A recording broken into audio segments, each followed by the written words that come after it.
June 21st Village Board Legislative Session. This meeting is now called to order. We'll begin with the pledge.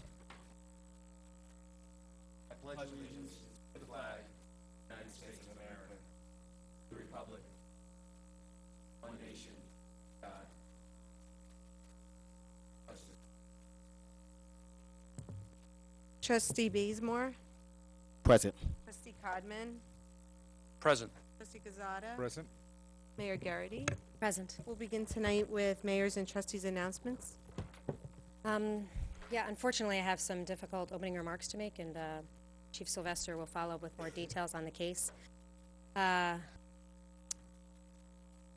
was an arrest made today of a village employee, and it's a pretty disturbing case. The trustees and I are horrified by the apparent actions of an individual. Protecting all of the village staff is the responsibility of the police department and village management, and it's a responsibility that the village takes very seriously. Ossining Police opened an investigation immediately, and within 24 hours they had an arrest and had charged the suspect. Thankfully, it appears that the incident, which involved videotaping in a bathroom, it appears it was isolated to a single location. And obviously, the employee in question has been suspended. You know, each day, hundreds of village employees serve the people of Ossining admirably. And we are all outraged by the acts that this individual has been charged with. The village has reached out to the county's employee assistance program, notifying them that any village of the situation and any village employees who are affected by the incident are encouraged to seek any help and support they need during this very difficult time.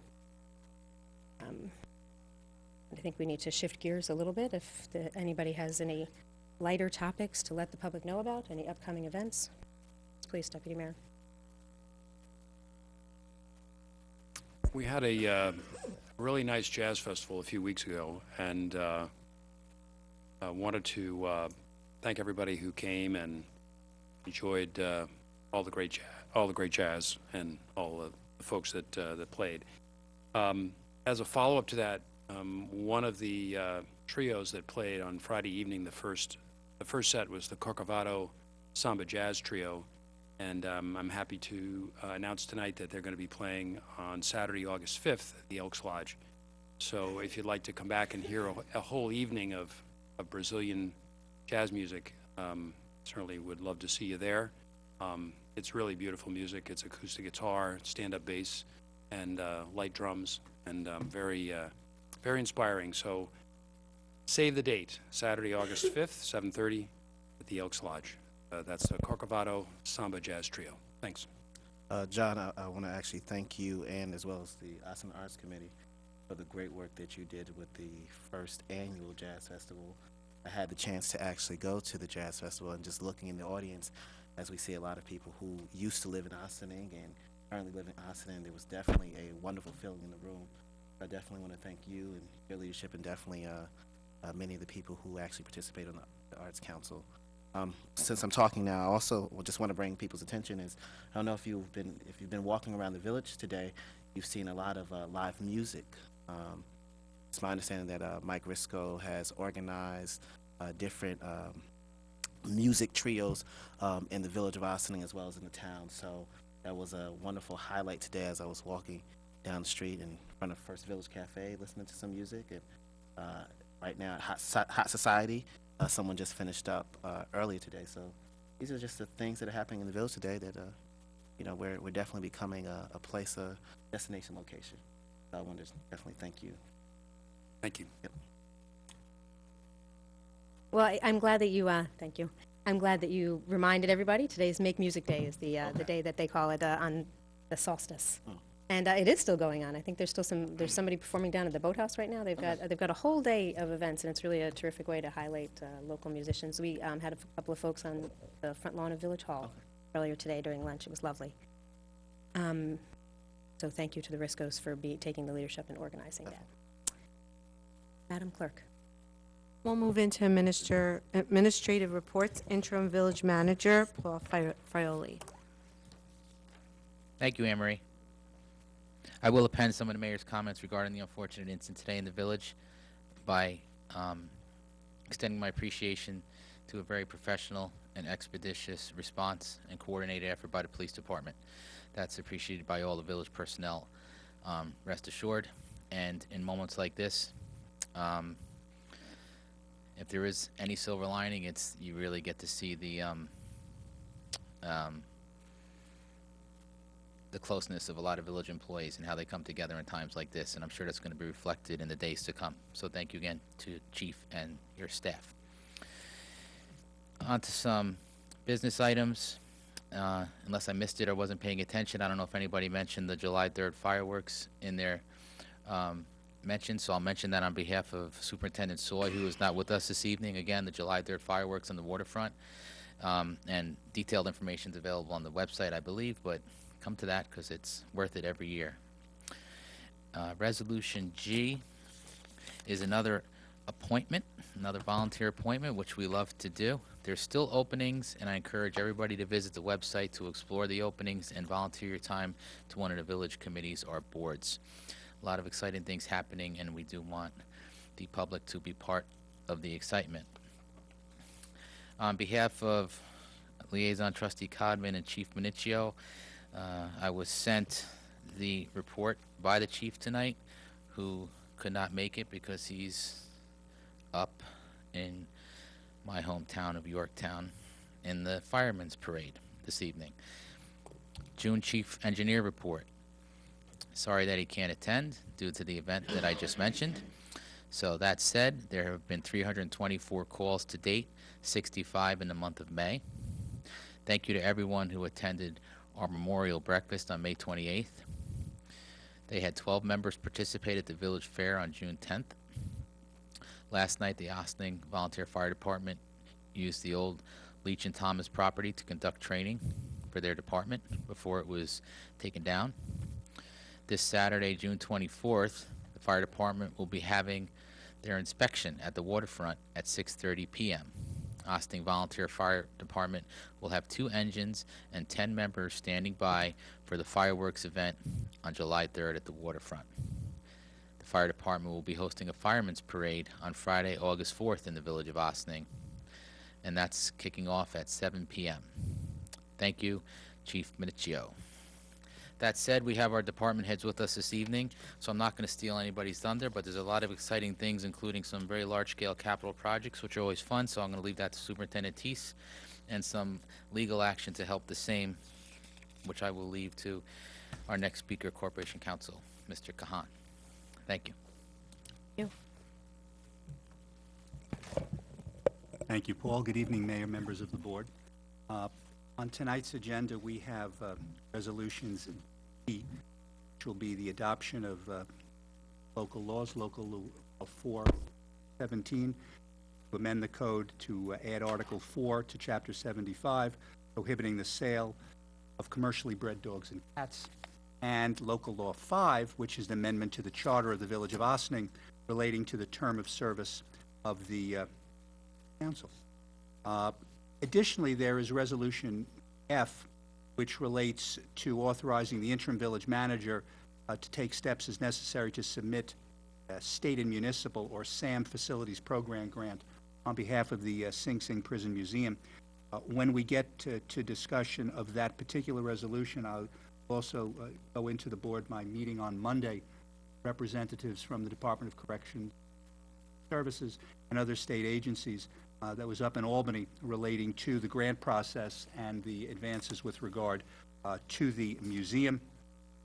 As the village manager mentioned, we do have another appointment tonight to the Code Board of Appeals, and that brings us up to 4 members at this time.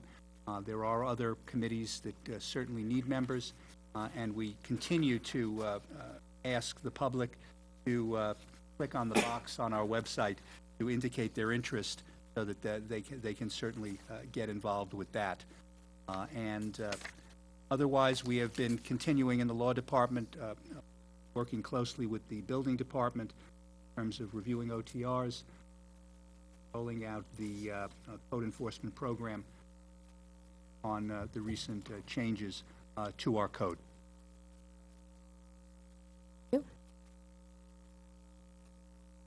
order.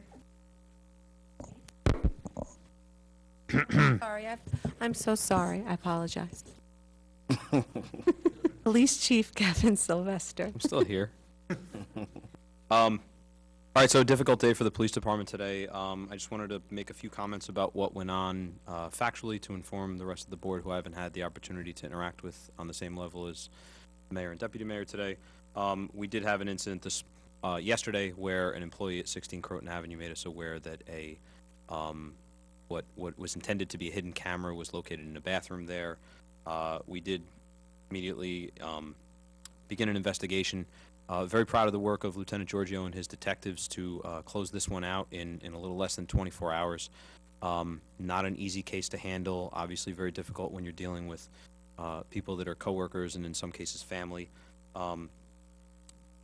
In this case, they were able to determine that the person who's alleged to have left those cameras in that location was a village employee. That person's been arrested with 6 counts of unlawful surveillance, all felonies. He's in custody and waiting arraignment now from a judge, which will happen in chamber sometime probably after this meeting ends. I know that we're working very closely with the interim manager's office to offer assistance to those employees as they need and as becomes appropriate. But at this point, we're happy for the to have a little bit of closure in a sense that we've made an arrest. To be moving past this, what we are sharing with the public is that it's incredibly difficult to locate things like hidden cameras in places, and these things do happen from time to time. We see them in the news, as horrifying as they are. The best thing that we can recommend for people is to just be extremely aware of your surroundings. In this case, one of the people that were able to locate this device noticed it because something was out of place and didn't belong where it was. It goes very much in line with the rest of what you'll see campaigns all over the place. If you see something, say something. If something is out of place and it gives you cause for concern, bring it to somebody else's attention. In most cases, your gut reaction is probably right. So we're glad that somebody took the initiative to point this out and to grab a police officer and say something so that we could bring this to a quick resolution. But again, I want to I'd like to acknowledge Lieutenant Giorgio and his squad for outstanding work. They've with 3 out of 4 detectives being relatively new to the unit, it's great to see them working well together and being able to operate smoothly as a unit. Thank you. Superintendent of Water and Sewers, Andrew Teese.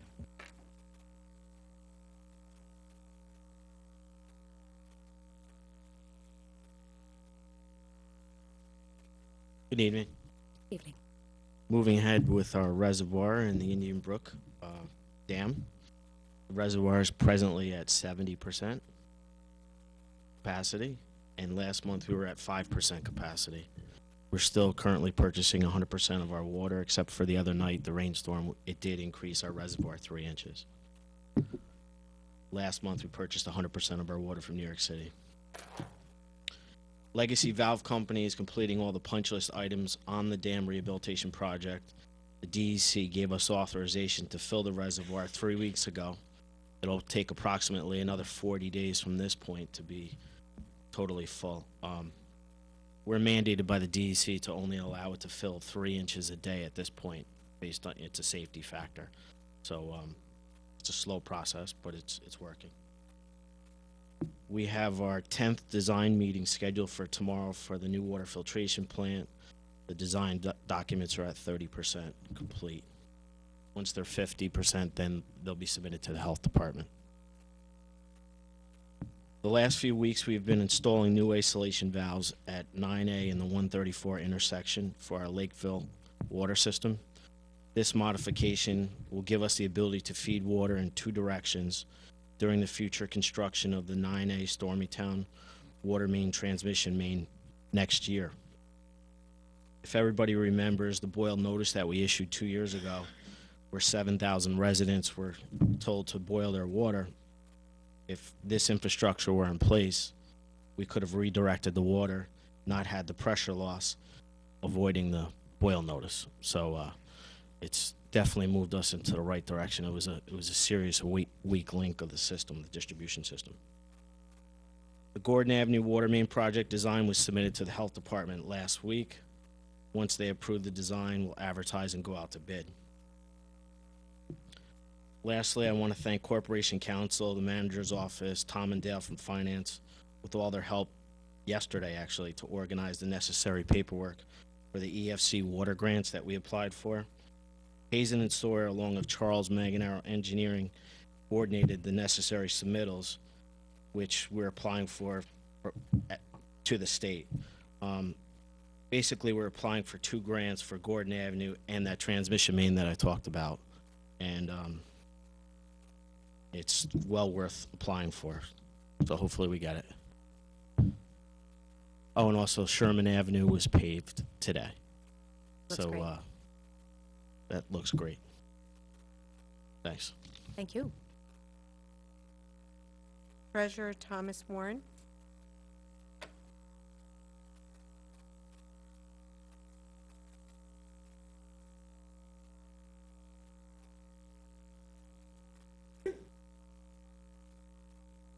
Good evening, Mayor and members of the Board of Trustees. Good evening. With the midpoint of the year nearly upon us, just have my usual reminder that we're getting ready for the collection of 2017 installment 2 property taxes, which are due without penalty by July 31st. In fact, we've had a lot of payments already this month. Tax payments may be made in person at 16 Croton Avenue, 2nd floor, Monday through Friday, 9 to 4:30, or by the village's website starting later this month and throughout the month of July. And also, taxpayers are encouraged to call us if they have any questions at 941-2581.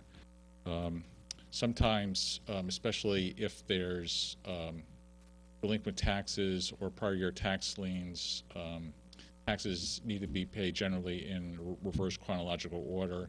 Penalties change monthly, so we would suggest people call us if on their reminder notice they did see a note about unpaid first installment 2017 taxes or prior year tax liens. And speaking of tax liens, the redemption date for the 2015 tax liens, which were actually 2014 property taxes, ended July 12, 2017, which now allows for village foreclosure, although there's really not much to foreclose on. As of March, when we entered the final 2-month period of time, there were only 8 parcels that had tax liens for the 2015, and of the 8 parcels, 4 were redeemed already.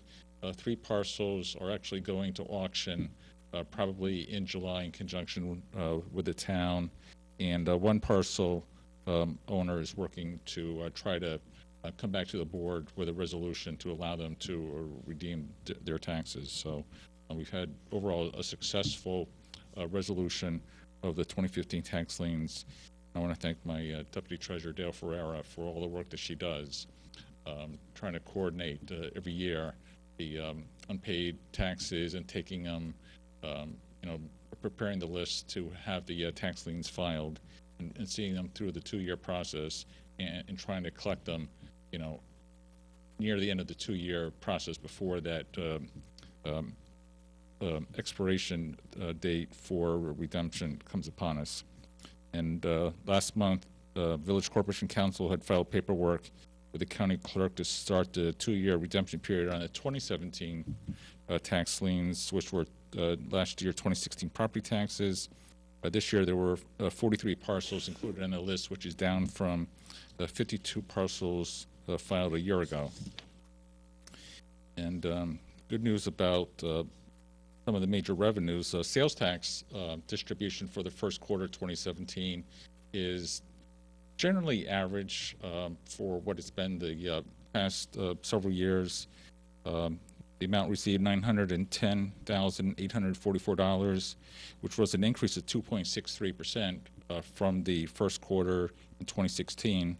That 2.63 is an extra $23,382, and this amount represents 25.1% of the 2017 budget. So we're on target for sales tax revenues. The especially good news was on the mortgage tax distribution. That's distributed twice a year. We've had troubles, trying to recover after the recession, and we've had to lower our budgeted estimate in the budget to $150,000 each year. And the average for the past several years has been just under $200,000.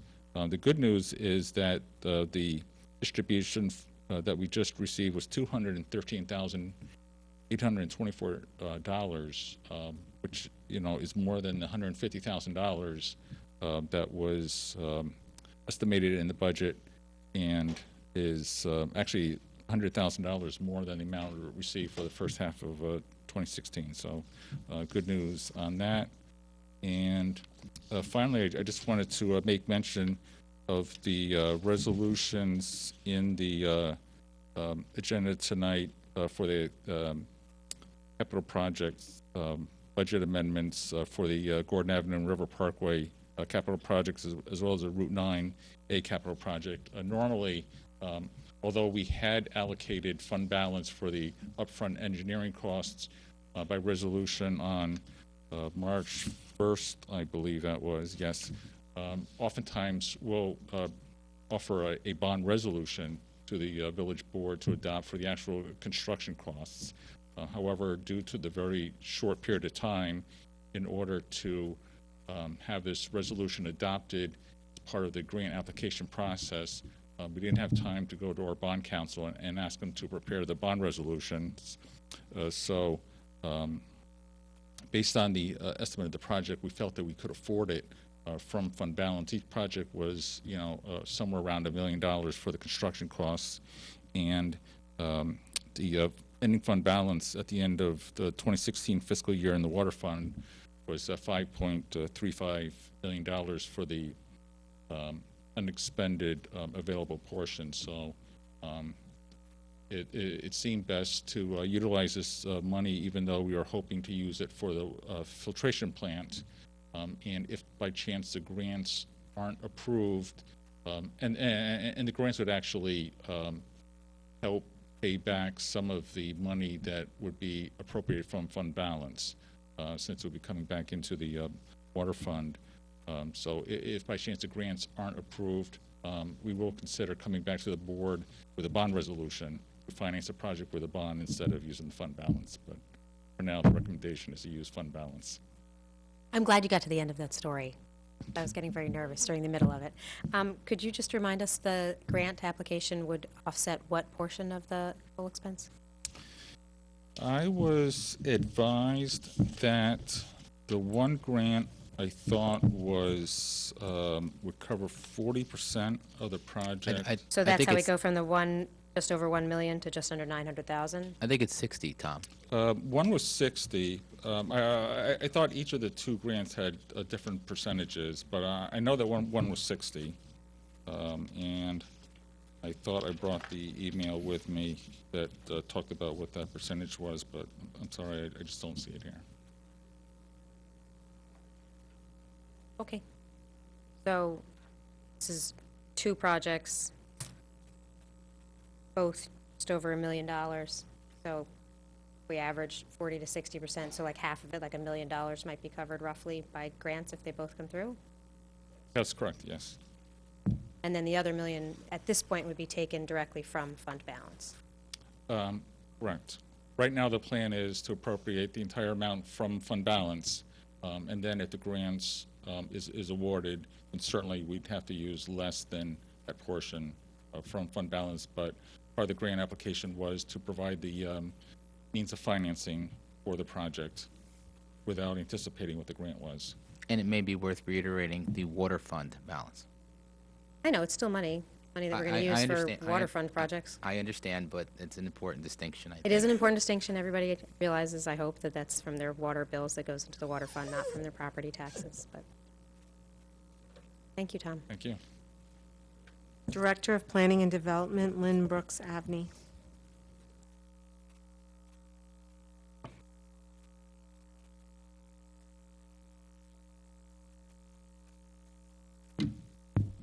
Good evening, Mayor and trustees. Excuse me. This month, the department has been hard at work. Housing Austining, as you know, as you'll recall, we're currently engaged in the tail end of the housing assessment on the village.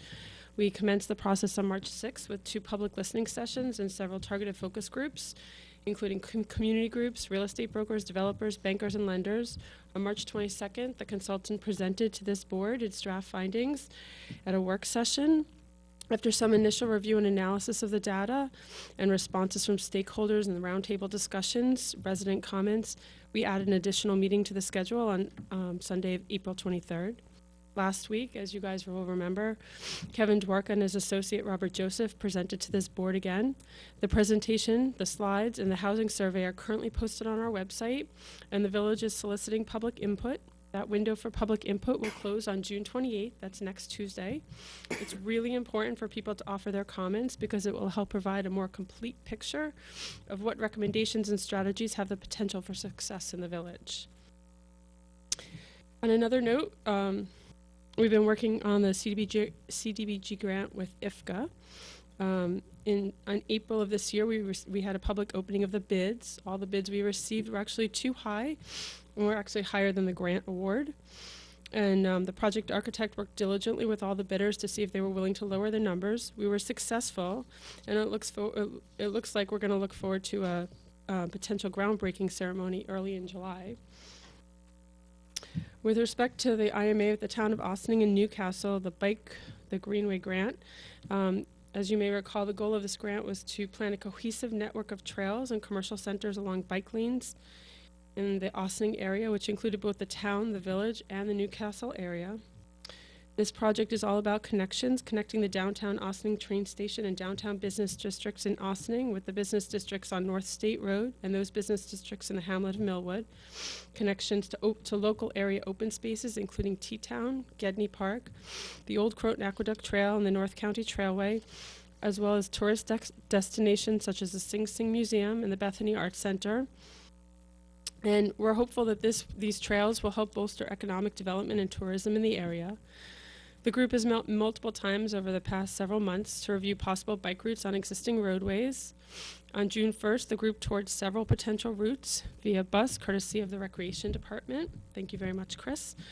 The purpose of the tour was to determine if the proposed routes met some basic criteria, what types of cyclists would use the trail, the beginners, intermediate, or advanced, and any necessary treatments that might be needed to transform the route into a shoulder with a bike lane, the vehicle and volume speed on the existing roadways, if there's potentials for park and rides along the way, were there steep slopes, dangerous intersections, do we have connections to mass transit, namely the Beeline bus and Metro North, and hopefully if we could link up also with kid-friendly locations such as sports fields or parks.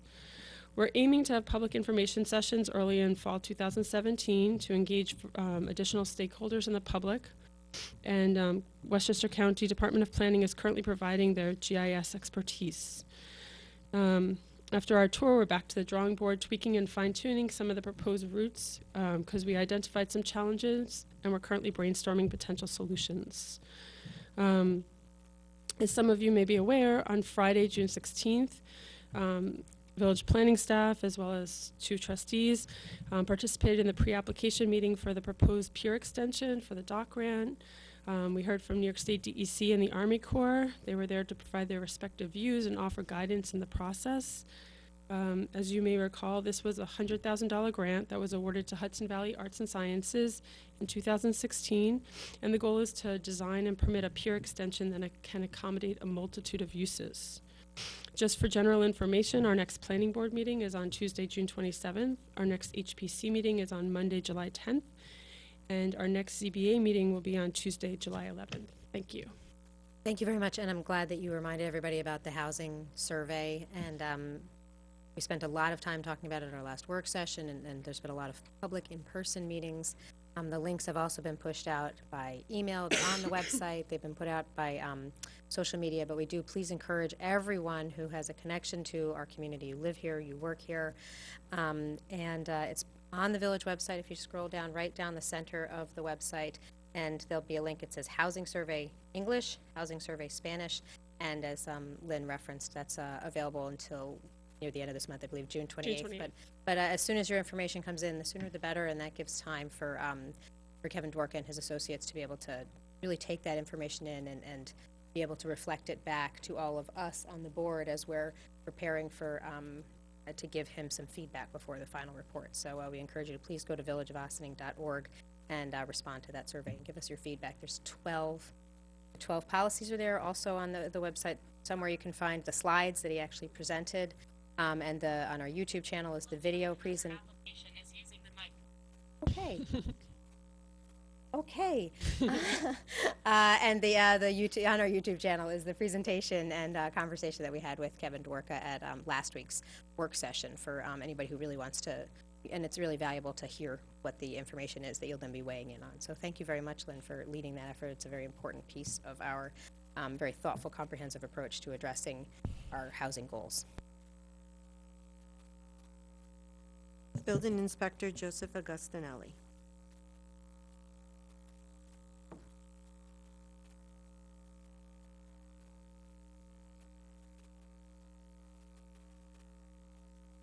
Good evening, Mayor and members of the board. Just a few things to bring up. The building department, we've been taking in a large number of building permit applications in the last few months, obviously, since we're in spring season and summer that's upon us now. We're attempting to obviously get them reviewed and issued as quickly as possible. Permits such as mechanical installations like boiler replacements, oil tank removals installations, we're issuing to people quickly, roughly in about a day or two. But all other permits usually take about 4 to 6 weeks to review and issue. The village is attempting at this point to fill another position, the assistant building inspector, to allow us to be able to review plans quicker, perform more building inspections and fire inspections. We've interviewed some individuals and hopefully we'll have a position filled shortly to allow us to expedite things quicker. Second, the operating permits which we've been discussing over the last couple of months are now fully in motion. We've sent out to all the businesses that require these permits a copy of the application, and they've got a letter showing their requirement by the state to have this permit and inspection done. A number of the businesses have responded and submitted their applications and scheduled fire inspections. Performed some of these inspections in the past few weeks. We anticipate basically that a good number of these businesses will start submitting all their applications and subsequently get all the inspections done for the next couple of months and get people up to code for fire safety. Third, we're hoping soon to enforce Chapter 225 of the Village Code for sanitation violations. Hopefully soon we'll receive some of the actual tickets that will be used for the enforcement. This way we can more efficiently enforce these violations of the sanitation code. The ticket will actually allow us to immediately react to these violations rather than our slow process of OTRs and court appearance tickets, which are proving to be ineffective and allow the same violations to continue. Fourth, in the past month, Village has officially formed the Board of Appeals. Stuart and I have met 3 members of the board about a week ago to discuss the function of the board. Essentially, anyone who wants to appeal a violation issued by the building department for, say, Chapter 162, which is the village's housing standard code, and Chapter 95 of demolition for the village code, or appeal any New York State uniform code violation issued, or if they choose to appeal a stop work order or a home that's been placarded indicating the building is uninhabitable, can actually appeal this within 10 days of receiving or issuing a violation. Then the board will review it to either uphold the appeal or to uphold the decision by the building department. But all in the public have the right now to appeal any of the decisions. Lastly, we have department is hired, and we have an individual who's working in the office for the summer. She's scanning and uploading building permits and certificate of occupancies into Laserfiche and into our municipal computer system. The process is obviously going to take some time to do to get all the building records uploaded and into our computer system, but it's a start. We're trying to upload roughly about 50 to 60 years worth of records of certificate of occupancies and building permits. Essentially, the information that the public will need, or what realtors are looking for home closings, will eventually at some point be at the touch of the fingers of just basically printing them out and have access to it in their computers. Hopefully this will eventually at some point get the FOILs and search requests a lot easier for the public. But it's going to take some time because we have to upload scanning and hope we have a start. So if I may just Please. append some of the comments by our building inspector. With regard to the hiring of the assistant, the county has just offered the assistant building inspector and the building inspector exam again, and we know that a few of our applicants who have come in to discuss employment with us so far have signed up for that test. That would be the test that we would inevitably have to appoint from. That would be the list supplied by the county. And with regard to the assistants that we have in the office scanning the documents right now, it's very slow going, but as Joe mentioned, it is, over 50 years worth of records, and it's not just a very mechanical operation of pulling out, scanning a document and putting it back. We are concurrently purging excess documents where there's duplications or triplicates of the same document. We are recycling that or destroying that, depending on the nature of the document, and trying to condense and organize everything we have at the same time as scan it into our Municity system. So it's a labor of love, but the end result will be a much more efficient and user-friendly department. But it's going to be slow, and we're going to, as we get into it, we're going to supplement what we're doing now with maybe additional workforce, but that's something that we'll discuss a little further down the road. Well, thank you for doing that. We're very supportive of whatever efforts you can undertake to be able to streamline the information. I know having it accessible online is going to be helpful to everybody in the department as well as in the community. So it's a really important effort. I'm glad that's moving forward. Thank you, Joe. Okay, thank you. Organizational announcements. Is there anyone here who wishes to address the board on any organization announcements? I'll make an organizational announcement. Next month, Thursday, July 20th, the Ossining Documentary and Discussion Series will be screening the movie The 13th, which is in reference to the amendment to the Constitution. This is part of an ongoing sort of series within a series of deconstructing racism. And we are really pleased to have an excellent panel of folks, Reverend Dr. Darren Ferguson, Khalil Coramanti, and Shannon Wong. All their information is on the OssiningDocumentaries.org website, but they offer a real depth and breadth of perspective and expertise to help guide us in what I'm sure will be a really engaging discussion taking place following the movie. So as always, it begins at 6:30 p.m. at the Ossining Public Library in the Radars Theater, and it is free for you to attend. Please join us on July 20th. Right. Madam Clerk. Village board resolutions. Is there anyone here who wishes to address the board on any of the resolutions tonight? We'll move into village board resolutions. Approval of minutes, June 7th, 2017, regular meeting. Resolved that the Board of Trustees of the Village of Ossining hereby approves the minutes of the June 7th, 2017, regular meeting as presented. Do I have a motion? So moved. Second. On the board. Okay. Madam Clerk. All those in favor? Aye. Opposed? One abstention. Letter B, approval of minutes, June 14, 2017, special meeting. Resolved that the Board of Trustees of the Village of Ossining hereby approves the minutes of the June 14, 2017, special meeting as presented. Do I have a motion? So moved. Second. On the board. Madam Clerk. All those in favor? Aye. Opposed? Approval of voucher detail report. Resolved that the Board of Trustees of the Village of Ossining hereby approves the voucher detail report dated June 21st, 2017 in the amount of $549,415.63. Do I have a motion? So moved. Second. On the board. Madam Clerk. All those in favor? Aye. Opposed? Letter D, adoption of proposed local law 4, 2017, titled Amendment to the Code of the Village of Ossining, Chapter 75, Animals, to add Article 4, prohibition on sales of commercially bred dogs and cats. Whereas the Board of Trustees of the Village of Ossining has been considering the adoption of proposed local law number 4, 2017, amendment to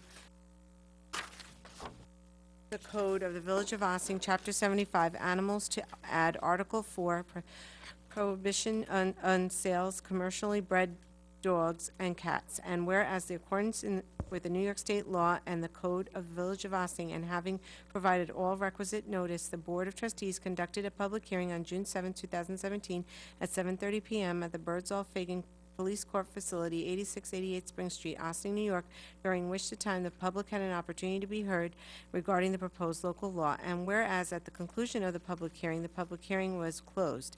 And whereas the proposed local law has been considered by the Board of Trustees, and it has been determined that there is no impediments to proceeding with the adoption of the local law. Now therefore be it resolved that the Board of Trustees of the Village of Ossining hereby adopts local law number 4, 2017 as local law number 4, 2017, and directs the said law to be filed and or distributed in accord with applicable law. Do I have a motion? So moved. Second. On the board. Well, I'll just take a moment to say thank you to Corporation Counsel for doing the research on this subject to help us become aware of some existing laws, primarily located in municipalities in the southern part of the county that we drew heavily on for the contents of this law. And I want to say thank you to the community members who raised the concern and brought to our attention something that we can proactively prevent the support of these abusive practices of animals. And though there are not any animals currently being sold from puppy mills that we're aware of in the village, or they would have been addressed, but there have not been. And now there cannot be. The only sale, I believe, of animals that can take place would be rescue animals. Very pleased to be able to support this. Madam Clerk. This is a roll call vote. Trustee Bazemore? Aye. Trustee Codman? Aye. Trustee Gazada? Aye. Mayor Garrity? Aye.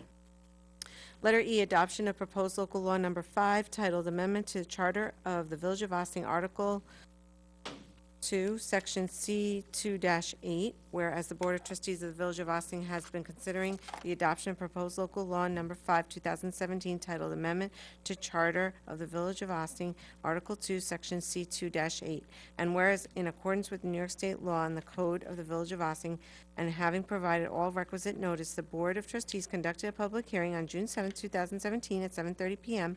at the Birdsall Fagan 86 Facility, 8688 Spring Street, Ossining, New York, during which time the public had an opportunity to be heard regarding the proposed local law, and whereas the conclusion of the public hearing and the public hearing was closed. And whereas the proposed local law has been considered by the Board of Trustees, and it has been determined that there are no impediments to proceeding with the adoption of the local law. Now therefore be it resolved that the Board of Trustees of the Village of Ossining hereby adopts local law number 5, 2017 as local law number 5, 2017, and directs that said law to be filed and or distributed in accord with applicable law. Do I have a motion? So moved. Second. On the board. Let's say thank you again, Corporation Counsel, for putting together this slight modification of the charter, making your position more consistent with the manager position and how it's handled from a personnel perspective. Much appreciated. Madam Clerk? And this is a roll call vote. Trustee Bazemore? Aye. Trustee Gazada? Aye. Trustee Codman? Aye. Mayor Garrity? Aye. Keeping us on our toes here. Sorry. Letter F, resolution authorizing the interim village manager to take such steps as are necessary to submit a state and municipal facilities program grant on behalf of the Sing Sing Prison Museum. Whereas historic Hudson River Towns, HHRT, in furtherance of its goals to expand and promote cultural heritage tourism in HHRT member communities, has taken the lead as a proponent of the Sing Sing Prison Museum, and whereas the Village of Ossining is a member of HHRT and seeks to promote the unique opportunity for cultural heritage tourism represented by successful development and operation of Sing Sing Prison Museum in the Ossining community. And whereas the Village of Ossining Board of Trustees has been asked consider serving as applicant in submitting to the Dormitory Authority of the State of New York for funding under the State and Municipalities Grant Program to assist with capital renovation of the 1936 powerhouse for the Sing Sing Prison Museum. And whereas the Board of Trustees at its work session on June 14, 2017, heard and presented from Jerry Fiella, HHRT Executive Director, regarding the Sing Sing Prison Museum with specific emphasis upon the SAM grant proposal. Now be it therefore resolved that the Village of Ossining may serve as the applicant for the State Municipalities Grant Program to assist the capital renovation of the 1936 powerhouse for the Sing Sing Prison Museum. And it is further resolved that the interim village manager is authorized to execute such documents as are necessary for the aforementioned SAM grant proposal upon review and approval of the documents by the Corporation Council. Whereas, okay, do we have a motion? So move. Second. Does anybody else want to comment? I am going to comment on this. Okay, I'll just say, did you want to speak about the other item, the other related item first, or should we vote first? Yeah, it's fine to vote first because it's a related item, but it doesn't deal directly with this resolution. Right, okay, well, I'll just say, thank you very much to Jerry Fiella for coming last week and talking with the village board about this program, and we've talked a lot about grants this season, and there's so many different kinds of grants and organizations, and we referenced earlier that the IFCA CDBG grant that the village took the lead on, and I want to thank Corporation Council and Tom Warren and the Finance Office for always being helpful and working with these other admirable, excellent agencies doing great work in the village, so that we can help support these kind of funding coming in to help with our economic development, in some cases our housing, but in this case the economic development and cultural institution that the prison museum would be. Shall we vote? And then I believe you wanted to comment on something related? Yes, please, Corporation Mayor, Counsel? that would be fine, thank you. Madam Clerk? Aye. Mayor, thank you. Just wanted to bring the board up to date on Monday, June 19th. I participated in a conference with various state and local representatives regarding the museum project. I was up in Albany with Jerry Fiella. In attendance at Albany were Associate Commissioner for Department of Corrections Community Services Charles Kelly, George Glasanos, who's a Deputy Counsel for DOCS, Chuck Lesnick from the Governor's Office.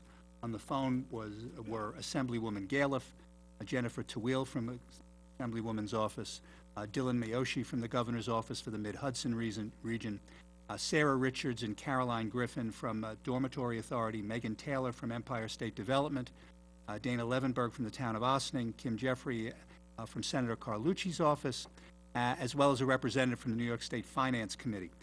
The purpose of this meeting was to deal with grant issues. Sing Sing Prison Museum.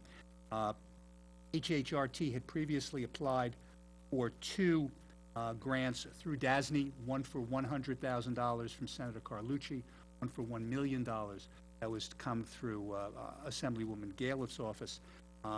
One of the requirements of the grants was that the grantee have site control over the location. And I should point out that initially one of the grants was awarded to HHRT, but subsequently it was determined by DASNY that since HHRT would not have site control over the location, the grantee had to be changed. So what's being done now is that the grantee is going to be changed from HHRT to the Village of Ossining. What that will involve from the legislative branch is with regard to Senator Carlucci's $100,000 grant. I understand there has already been a change to the resolution in the Senate that has already been taken care of. With regard to the $1 million grant, Jerry and I were on the phone earlier today, and they are working on getting that done before the legislative session ends, which is either today or tomorrow. So that needs to get done, otherwise it's another year. Have to go back for that. From the village's perspective, what it effectively will mean is that we will prepare a resolution that the village will accept these grant funds There will also be an operating agreement entered into, most likely between the village and the Sing Sing Prison Museum, which is now a recognized museum and approved by the state of New York, rather than historic Hudson River towns. There will also be a lease agreement that we are going to be working on between the village and Department of Corrections and Community Services / Office of General Services. What will happen is that when DOCS determines that the particular portion of the powerhouse is no longer necessary, the surplus property, buys Office of General Services, then we can proceed with the lease. What was emphasized to DOCS on Monday, and I should point out they are very supportive of the project. They were impressed by Jerry's passion, given all the issues he's had with getting these grants put together. Jerry did warn me that he might actually jump over the table at some point, and I said doing that in the Department of Corrections might not be the best idea. And he did not, I should point out. But in any event, the way it will work is the museum only wants to take that portion of the powerhouse that it will initially need for, let's say, getting other fundraising activities done and to start some initial exhibits. And for those familiar with the powerhouse, this would be in the rear of the first floor area. I'm advised by Jerry that, in fact, folks at the prison are indeed in the process of emptying out a lot of that powerhouse now, which will save a lot of time and effort. The front portion of the powerhouse is still used as a motor pool area that may ultimately be moved inside the walls. Also, some of this grant money would be used for restoration of the 1825 cell block, which is the portion of the cell block that is obviously in the prison. So things are moving ahead. Hopefully we will get these two grants all squared away. We do already have a form of a lease agreement that DOCS provided us with regard to another facility, something similar. It's a little bit different because here, part of the museum will still be within an active prison. So part of, one of the things that we've made very clear to DOCS, essentially any of your security regulations that you require, just tell us what they are and they'll obviously be followed. To the extent that contractors are not going to be permitted to wear green jackets, green shirts, green sweats or anything like that, because green is the color of the outfits that the inmates wear. And but any of those security concerns we will take care of and we'll put directly into but we now have contacts with DOCS, with their general counsel office, also with folks at General Services who will be the ones who will actually turn the property over. And the plan is that once additional areas of the powerhouse are needed, they could be declared as surplus, and then the museum could expand its footprint within the powerhouse and ultimately work themselves into the 1825 cell block. So it was an important meeting on Monday because we were able, I think, to square away a number more issues. And those grants, plus the $1 million SAM grant that the board resolved tonight, which is another application that will be going in within the next couple of days, will bring additional funds. And I know Jerry is out there working to get additional fundraising so that there can be matches with regard to a number of the grants, particularly with regard to the Empire State Development Grant, which does require a match. And given that the DASNY grant is also state money, you can't use state money to match another state grant. So there will be other fundraising efforts that are going on in there. And I hope to be able to present at least some of the initial resolutions to the board fairly soon so we can finalize that in terms of, the village's particular role. And since the village is the entity that will be with site control and is the grantee, when contracts are let for the work to be done, they will be done under the village's bid specifications added to any contract. So, and that is understood. And, I've been working with Jerry. He dropped off a lot of the grant information with me today that I could have them for our files here.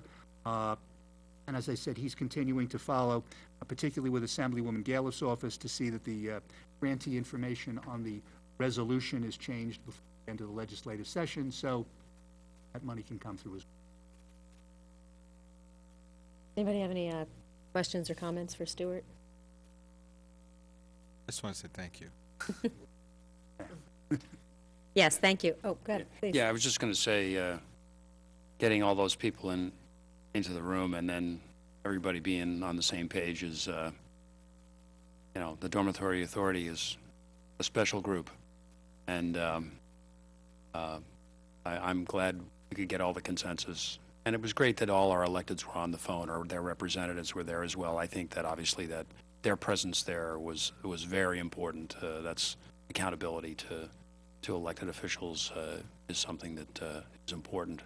And, thanks for helping us navigate this and navigate the project to get it, moving along to the next steps. Thanks. And thanks, frankly, to Chuck Lesnick and the folks in the governor's office, because they were the ones who helped accommodate everybody to effectively set this up. And without really that input, wouldn't have gotten everybody in that same room. So it worked out well.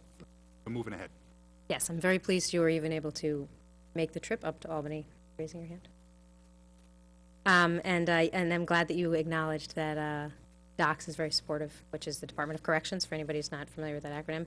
And Michael Capra himself, the superintendent at Sing Sing Prison, has been a really helpful partner with this, as well as the tremendous support from our state representatives. So it's a very exciting project, and I'm glad to see the continued support and that the board is still so supportive. And when the initial application was made 18 months ago, I believe it was, the village, and it bears clarifying that us being we were not the lead on the application, but we had submitted a letter acknowledging that at the appropriate time, the village was prepared to take possession of the building from the Department of Corrections, because that's something that they were comfortable with. They have no history of granting ownership of state corrections property to a cultural nonprofit entity, but they do have a history of granting it to a municipality. So we were already on board with that portion of it. It's just how the grant is structured. So, Correct. So I'm glad that's been figured out. It's kind of surprising it took 18 months to get it to this point, but now that everybody's on the same page, that's great. That's the point, right? Right. All right, thank you. Madam Clerk? Oh, no, that's not even a vote, right? Nope. All right, Madam Clerk, we're moving on. Resolution G, resolution acknowledging appointment of Jason Sia to the Village of Ossing Code Board of Appeals. Whereas the Board of Trustees of Village of Ossing approved Local Law 3, 2017, titled Revision to the Village Code of the Village of Ossing, establishing a local law code enforcement program, which local law included the creation of the Village of Ossing Code Board of Appeals. And whereas the member of the Code Board of Appeals shall be appointed by the village manager. And whereas members of the public have expressed interest to the village manager and other individuals to become members of the Code Board of Appeals, and whereas effective June 1st, 2017, the interim village manager appointed Jason Sia as a member of the Code Board of Appeals with a term expiring on May 31st, 2018.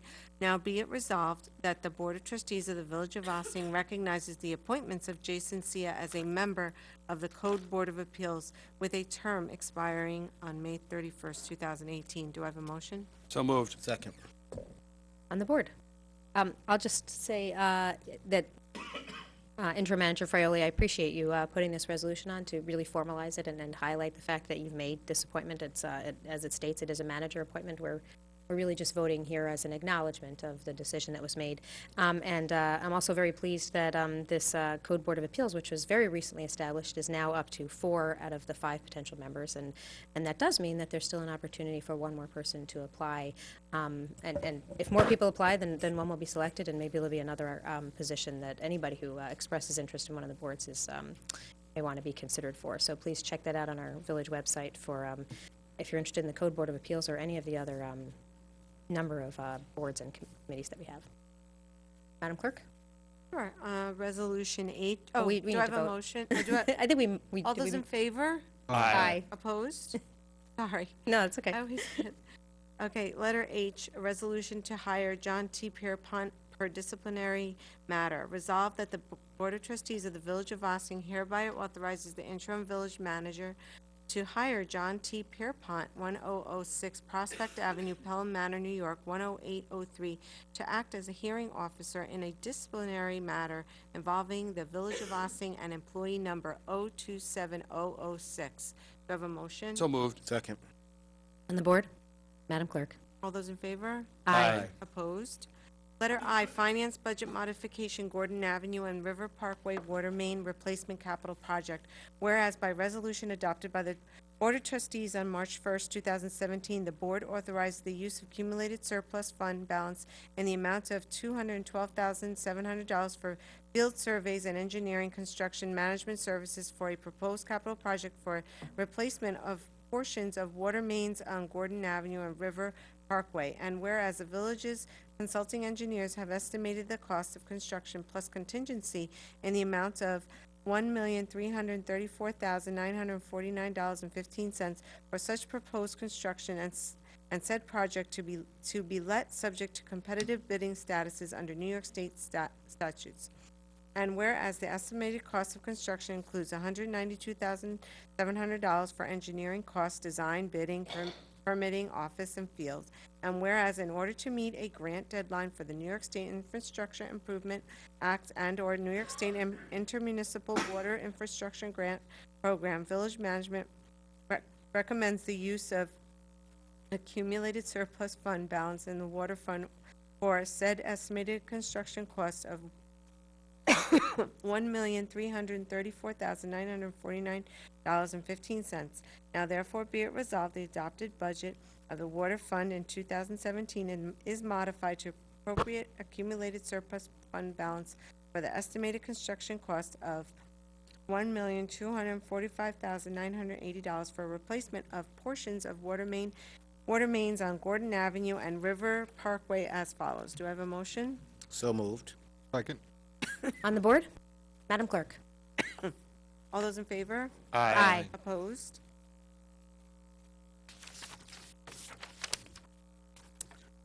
Oh, there was more. Want me to read the rest? Well, we voted on it. Do we need to read the rest? I mean, you can just, it's in the record, so. Yeah, it's in the record. Okay. Letter, is everything okay? J. Okay. Letter J, Finance Budget Modification, Route 9A Water Main Replacement Capital Project. Whereas by resolution adopted by the Board of Trustees on March 1st, 2017, the board authorized the use of accumulated surplus fund balance in the amount of $156,760 for field surveys and engineering construction management services for a proposed capital project for replacement of portions of water mains along Route 9A between Stormytown Road and Croton Dam Road. And whereas the village's consulting engineer have estimated the cost of construction plus contingency in the amount of $1,046,685 for such proposed construction with said project to be let subject to competitive bidding statutes under the New York State statutes. And whereas consulting engineers' estimated costs of construction include $146,800 for design services, bidding, permitting, office, and field. And whereas in order to meet a grant deadline for the New York State Infrastructure Improvement Act and/or New York State Intermunicipal Water Infrastructure Grants Program grant, Village Management recommends the use of accumulated surplus fund balance of the water fund for said estimated construction costs of $1,046,685. Now therefore be it resolved that the adopted budget of the water fund in 2017 is modified to appropriate accumulated surplus fund balance for the estimated construction costs of $1,046,685 for replacement of portions of the water mains along Route 9A between Stormytown Road and Croton Dam Road as follows. Be it further resolved that the interim village manager is authorized to execute each document as are necessary to complete the application for the New York State Water Infrastructure Improvement Act and/or New York State Intermunicipal Water Infrastructure Grants Program grant, subject to review and approval by Corporation Council. Do I have a motion? So moved. Second. On the board? Madam Clerk? All those in favor? Aye. Opposed? Continuing business of the board.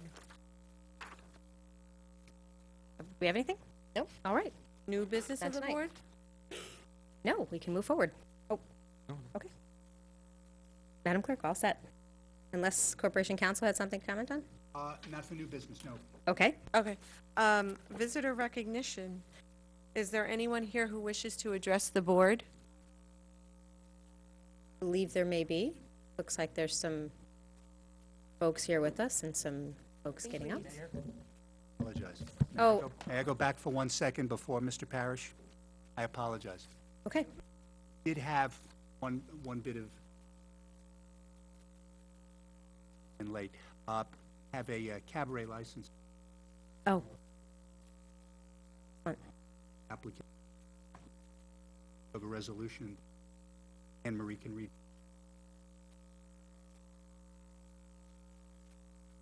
I see no objections. I think we'd all be long as it- enthusiastically supportive. Well, we can, well, read it into the record, and then we can discuss. Sure. Yes. Approval of the cabaret license 6 Degrees of Separation Restaurant and Brewery LLC. Whereas pursuant to Chapters 100 and 171 of the Code of the Village of Austin Code, the authorized representative of the business 6 Degrees of Separation Restaurant and Brewery LLC, 35 Main Street, has made an application to the village clerk as licensing officer for a cabaret license for live music and recorded music, and whereas pursuant to Section 100-3 and 100-5 of the code, the village clerk has caused an investigation into said application and referred the same to the Board of Trustees for final approval. Now therefore be it is resolved that pursuant to code, the Board of Trustees hereby approves a cabaret license for 6 Degrees of Separation Restaurant and Brewery LLC for 2017 as follows. 6 Degrees of Separation Restaurant and Brewery LLC, days Sunday through Saturday, type of music, live music, hours Sunday through Thursday, 10 a.m. to 10 p.m., Friday and Saturday, 10 a.m. to 11 p.m. Do I have a motion? So move. Second. Yep, they're asking for shorter hours than we Yeah, generally grant. I was gonna, Went by what was I don't object to anybody turning the music off earlier. No, I don't either. I just don't want them to, we just have this kind of consistent approach. But wait, this only goes into here. That is correct. It's a 2017 application. So pretty much if they decide to make any modifications next year. It would be a new whatever the- application, and be they a would new start again. application, and then that'll be a request to the. Correct. But their application specifically, those were the times in terms of the dates that they put down. Took it from there unless the board wants to do something else. I guess my question would just be, for the purposes of enforcement, is this, it's in a location, I don't know if there are residents upstairs? I where- have no, there are some residents in the area. It's less densely populated than some of the ones we've Yeah. addressed on Main Street or on Croton Avenue. I have no objection to a later time, but I won't beg for someone to have the opportunity to play loud music later at night. So I'll leave it to your discretion, but we won't object. yes, I would ask you, Chief, this particular location has had other businesses there in the past in which activities were busy until late hours. Can you speak at all to the activity of the current business there and any? Sure. Yeah. And one of the things that we provide when asked for a cabaret is a history of the business there. So this particular establishment has a very short history. So a lot of what we go by is sort of it's a subjective judgment call at this point because it's a little bit of I don't want to say guesswork, but we're going off a very short history, so we've got to just take that and work with what we've got. So far, they've been cooperative on anything, and I don't, to my knowledge, I don't think we've had any calls there. So that's fine. I don't necessarily think locations are the issue. I think it's the business, how it's run, and what kind of things go on there. We've generally taken the stance that we give people a chance and deny them if it becomes a problem. So. Okay. Yeah, I guess my question about the timing is, does it put anybody in an awkward position from an enforcement perspective if we're going only till 11 o'clock at night and somebody calls and complains at 11:30? They're the only mean, cabaret it's licensed certainly- place that would, It's certainly easy for everybody to have the same hours, but I Well, don't there's think always I'm in the discretion. position there to. I mean, there's enforcement and then there's discretion. well, yeah, but cabaret license goes till 11 o'clock and somebody is upstairs complaining at 11:30, then the police are kind of obligated to go by what's on the cabaret list. I would suppose they would. Trustee Bazemore, were you going to comment?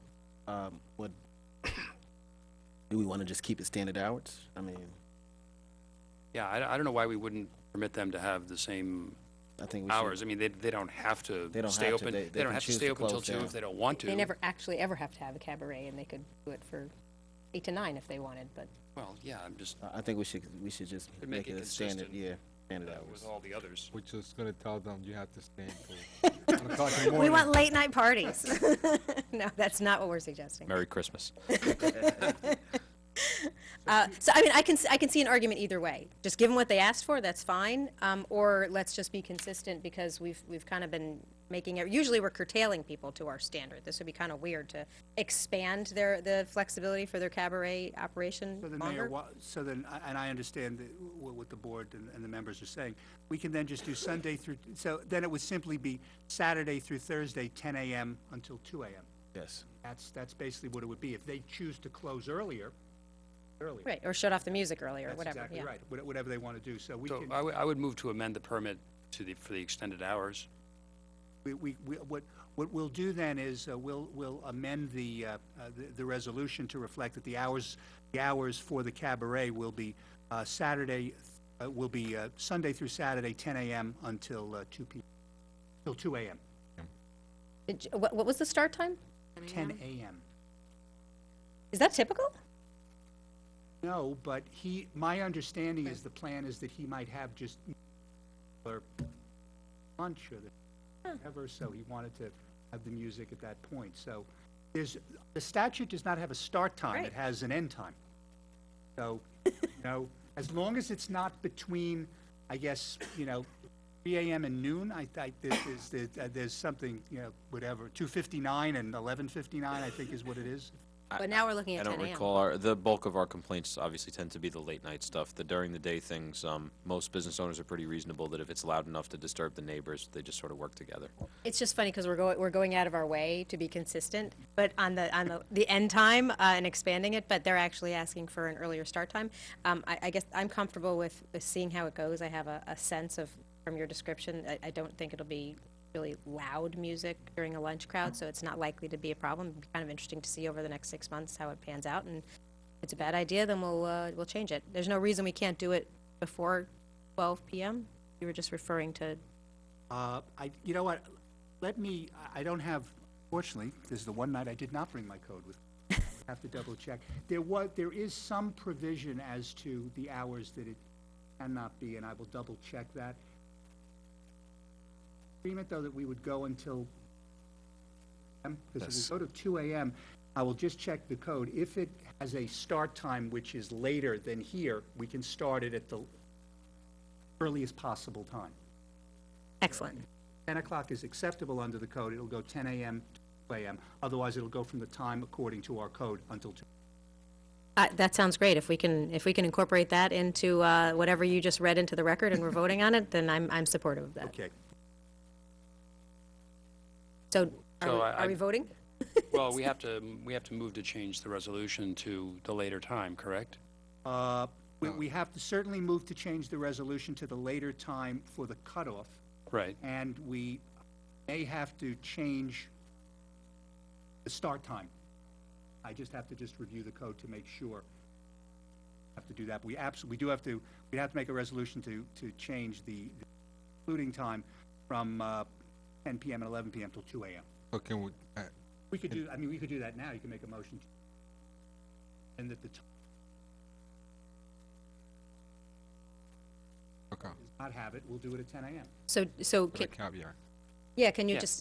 just state whatever the as amended language is, and Yes. then we'll make another motion and. That I will. Support it. Okay. The hours will be Sunday through Saturday, beginning time 10 a.m. unless our code provides that it has to be a later starting time, at which time it will be, and it will go until 2 a.m.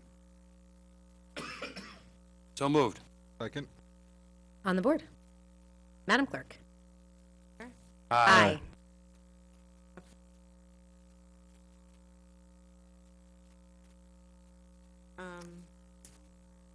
So we'll go back to visitor recognition. Thank you for your patience. Welcome. Thank you. I don't know if I should change the subject. I'm here, my name is Nathaniel J. Parrish. I'm a professional engineer in the state of New York and a full member of the American Institute of Certified Planners, AICP.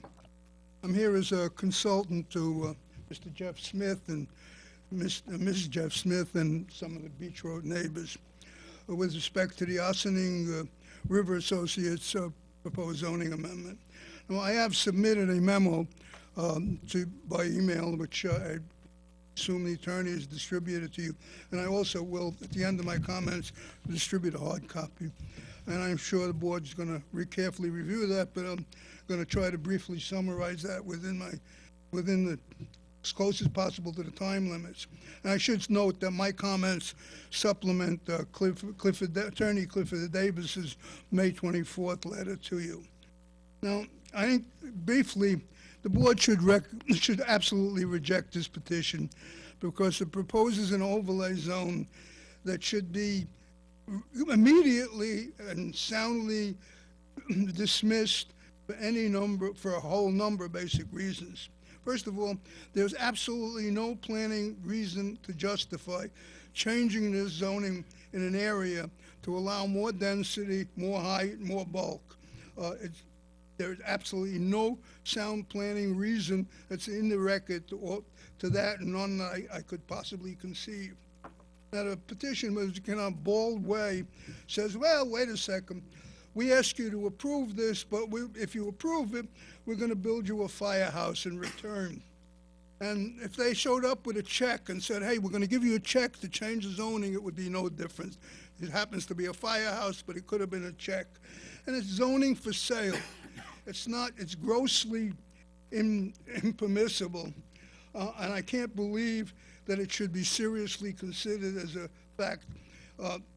If indeed anybody were to consider it, you'd be establishing the world's worst precedent. Any part of the community, other developer could come and say, hey, wait a second, I'm going to give you a check, double my density. By the way, they're more than doubling the density.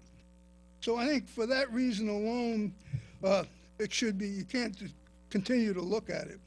Now, beyond that, the question, the proposal, the overlay zone would violate your comprehensive plan. It would violate your LWRP, and it provides no sound reasons for that. Attorney Davis, in his letter to you, pointed out a very important case. I won't go through the quotes because I'm short of time. Stone versus Scarpato, in which they talk specifically an amendment has to be calculated to benefit the community as a whole, as opposed to benefiting individuals or a group of individuals. And it earlier says it should be in accordance with the comprehensive plan, which obviously, and again, Attorney Davis gave you all the quotes, that this does not in any way, shape, or form conform to either the comprehensive plan or the village WRP. I think also here, I'm sorry. We do hold folks to the 3-minute rule, but I understand that you do have a number of written documents that we'll be able to review. I just want to then summarize. There are many deficiencies in the text and concept and so on, which I'm not going to go into because I think basically it should be rejected. But if, in fact, the board decides to go another direction, we'll be back and we'll go through a whole litany of detailed reasons why this is absolutely a totally defective proposal. Thank you. Thank you, sir.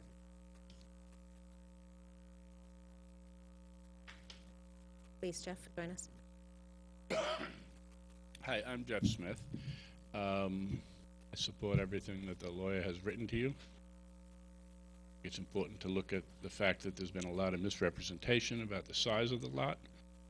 But I think one of the misrepresentations that I see in this whole proposal relates to an old economic concept. There ain't no such thing as a free lunch. And that applies to free firehouses, too. We are giving up a great deal for this firehouse. And the people who are mostly being asked to pay for that $2.8 million firehouse are the Beach Road residents, particularly those like me and several others in the neighborhood who abut on the property and are going to have to stare at it. The net loss in property value will probably exceed the $2.5 or $2.8 million. And that excess money is going to a developer who's not paying for it out of goodwill. He's paying for it because he's going to make $5 or $6 or $10 million over the life of the project. And that is not something that this board should approve, should countenance, or should allow to move forward, because it's fundamentally unfair. You spent a good bit of time tonight talking about the fairness of bar closing hours and some other things. This is fundamentally unfair, not only to the people on Beach Road, but to the people in the village, because it's destructive of one of the last big plots of land left. When you look at the acreage, he doesn't even fit the damn 10 acres that he wants to limit his overlay to. Thank you. Thank you very much.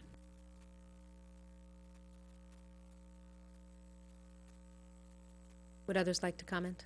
Please join us.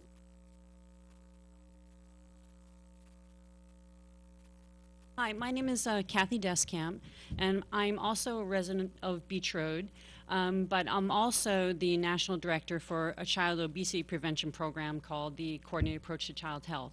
And part of my role in director of this national program, it's been around for 25 years, and it's housed at the University of Texas School of Public Health. And over the 25 years of research of this program, it's been funded by the CDC and the NIH to the tune of about $40 million. And part of my role as the national director is to work with communities around the country about strategies that they can use to improve the health of the local community. And regularly what we see is that infrastructure, access to physical activity and healthy eating, and also local champions are key to improving the health of the local community. And so I'm here to suggest that keeping that green space and accessible and close to the downtown village, walkable space and family and community space is going to be key to helping to improve the community health at large.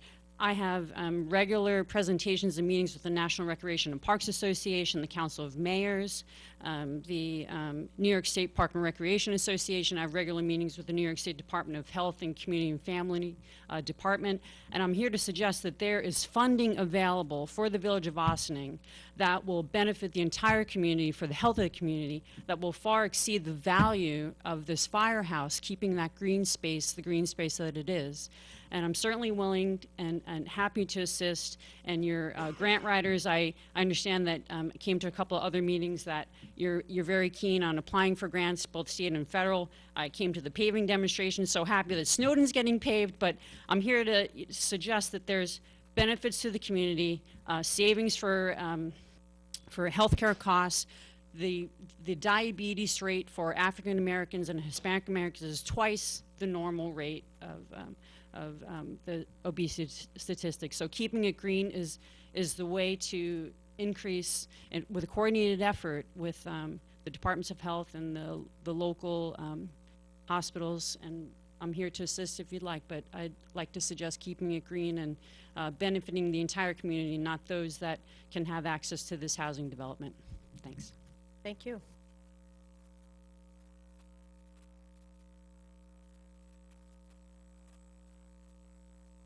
Anyone else? Madam Clerk? Do I have Someone else. Oh, we got more coming? Okay, pardon me, didn't mean to jump the gun there. Welcome. I'm new to the area, less than a year, and I live at 25 Beach Road. My name is Sue Pearl.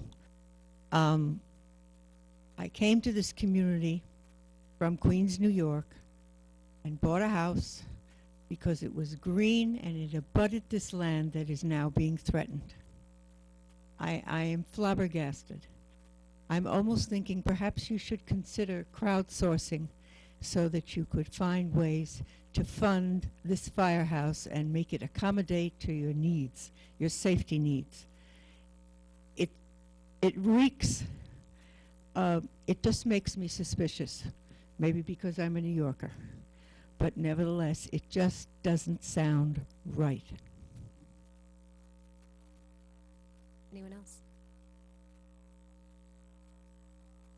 Going once? Twice? Madam Clerk? Going into... I think it would be to adjourn to executive session for matters of personnel and... Yes, sir. Second. On the board? All in favor? Aye. With that, we say thank you very much for joining us. Please do visit the villageofossining.org website and weigh in on the 12 strategies for addressing housing concerns that will be open for the next week and a half, next week. And then next Wednesday, the 28th, we will be back at our regular location for work session, 16 Croton Avenue, Village Hall. This meeting is adjourned to executive session.